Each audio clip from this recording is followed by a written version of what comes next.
IAS की तैयारी की, अगर आप शुरुआत कर रहे हैं या करना चाहते हैं।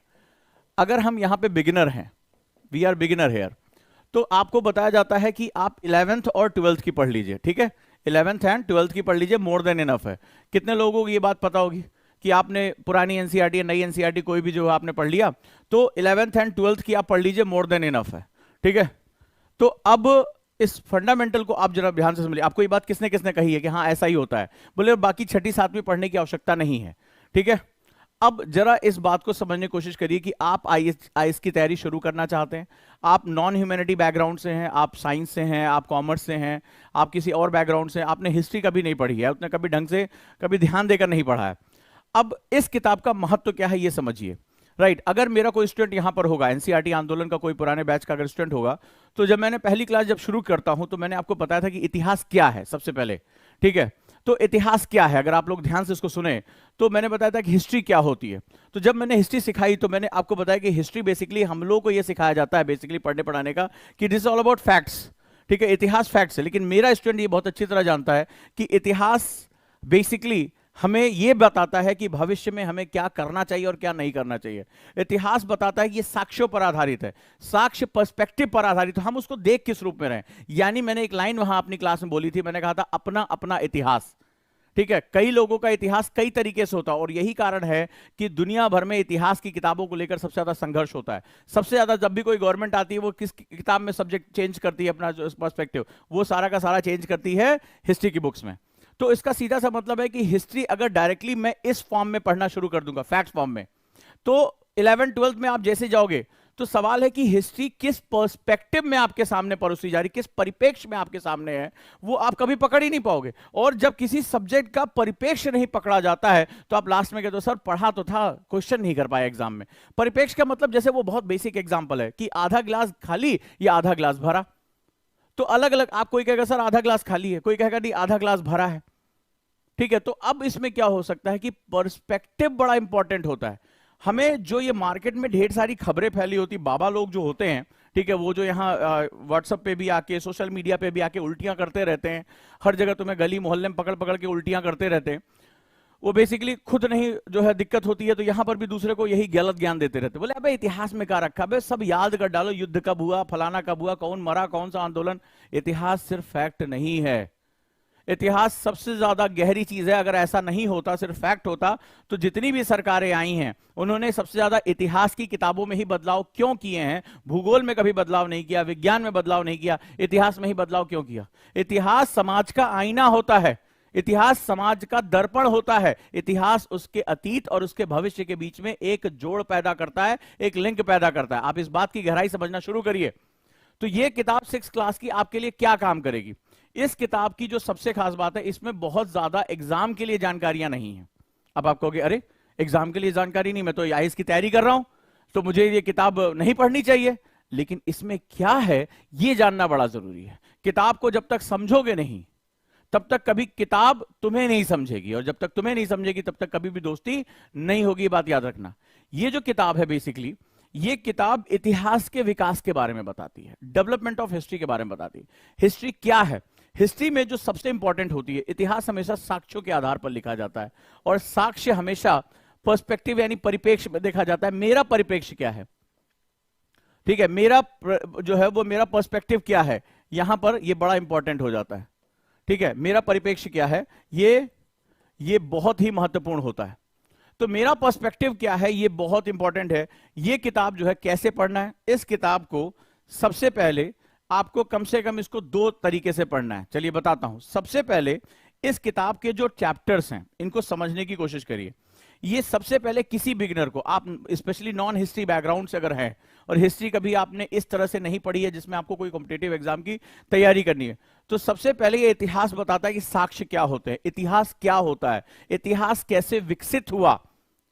और एक बात याद रखिएगा, ज्ञान तब तक तुम्हें नहीं प्राप्त हो सकता, यानी नॉलेज तब तक तुम्हें अटेन नहीं हो सकता जब तक तुम उसके विकास का क्रम ना जान लो। डार्विन ने जब इतनी बड़ी थ्योरी लिखी तो डार्विन ने क्या किया? थ्योरी ऑफ इवोल्यूशन में उन्होंने सभी प्राणियों के विकास के क्रम को ही तो जाना, और जब विकास के क्रम को जान लिया तो उन्होंने दुनिया की सबसे बड़ी आनुवंशिकी या एक तरह से बहुत बड़ा एक जो है वो टैक्सा दुनिया के सामने उठा के रख दिया।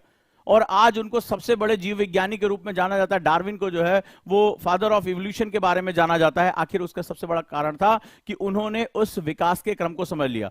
तो अगर हिस्ट्री से दोस्ती करना चाहते हो, हिस्ट्री के क्वेश्चंस, क्योंकि प्री में बहुत बड़ा डोमिनेशन होता है इनका, 1/4 क्वेश्चन इनके पास होते हैं लगभग, तो हिस्ट्री को छोड़कर तुम यूपीएससी क्रैक नहीं कर सकते।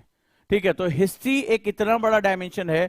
अगर आप हिस्ट्री से दोस्ती करना चाहते हैं, अगर आप चाहते हैं कि ये डोमिनियन आपके हाथ में आ जाए, तो आपको 6th क्लास की एनसीईआरटी पढ़नी चाहिए। ठीक है, ये सीधे सिर्फ फैक्ट नहीं है हिस्ट्री, मैं इस मिथक को तोड़ने की कोशिश कर रहा हूं। जब आप इसके चैप्टर्स पे जाते हो तो इसके चैप्टर्स तुम्हें पहला जैसे बताता है what, where, how and when, यानी क्या, कहां, कैसे और कब। तो जब इतिहास ये क्या कह रहा है, कह रहा है क्या, व्हाट पहला चैप्टर, कहां, कैसे, कब।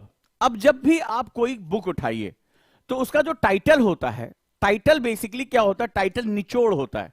टाइटल जो बताता है, जो उसका चैप्टर का नाम होता है, वो बताता है कि बेसिकली इसमें हम क्या डील करने जा रहे हैं। वो नेक्टर होता है, वो एक गाढ़ा रस होता है, उसका शहद की तरह होता है वो।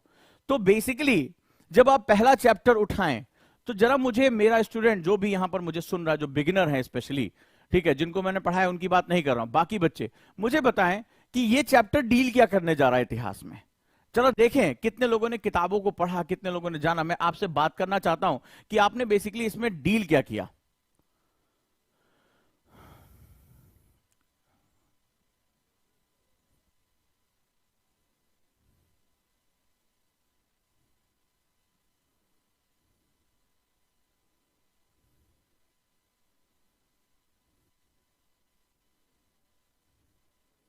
ये 6th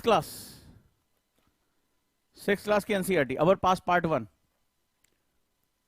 चलिए बताइए, आप अपनी जानकारी दें। आपने कभी इस नजरिए से, किताब पढ़ने का नजरिया आज बदल दूंगा आपके, टेंशन ना लें। 6th क्लास का पहला चैप्टर है, ठीक है, व्हाट, वेयर, हाउ, व्हेन।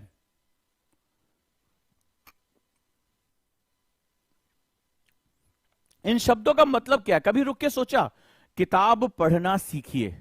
दुनिया में कोई हमेशा आपका वफादार है, कोई हमेशा आपका दोस्त हो सकता है, तो सिर्फ बुक्स हो सकती है। इंसान आज दोस्त है, कल दुश्मन बन जाता है। जो प्यार करता है वही घृणा भी करता है। जो रिश्ते में होता है उसी से रिश्तों में ब्रेक ऑफ भी होता है। सब कुछ इंसान के साथ होता है, लेकिन किताबें कभी भी ना आपको धोखा देती हैं और ना किताबें कभी आपके साथ जो है वो कोई दुश्मनी निभाती हैं। अगर कोई जिंदगी भर का आपका कोई दोस्त है, कोई जिंदगी भर आपका हमसफर है, तो आपकी बुक्स हैं। लेकिन बुक्स को समझना शुरू करिए। तो पहली बात, जब आदत डालिए, रुकिए और समझिए कि जब कोई किताब हमारे हाथ में, कई बच्चे कहते हैं कि मैं गरीब हूं, मैं नहीं पढ़ सकता किसी कोचिंग में। कोई बात नहीं यार, पढ़ तो सकते हो। कोचिंग में पढ़ने की बात कहां कोई कह रहा है, पढ़ तो सकते हो। और पढ़ने के लिए कुछ मूलभूत चीजें वही बता रहा हूं तुम्हें। तुम्हें समय, कोचिंग क्या करती है? कोचिंग तुम्हारा समय बचाती है। जो चीज तुम 4 साल में सीखोगे वो 1 साल में सिखाती है, 2 साल में सिखाती है, आप अंदर चले जाते हो, कंपटीशन आपको समझ में आता है। लेकिन ये कोई मजबूरी थोड़े ना है। मैं कह रहा हूं यार, एकेडमी के डायरेक्टर कह रहा हूं।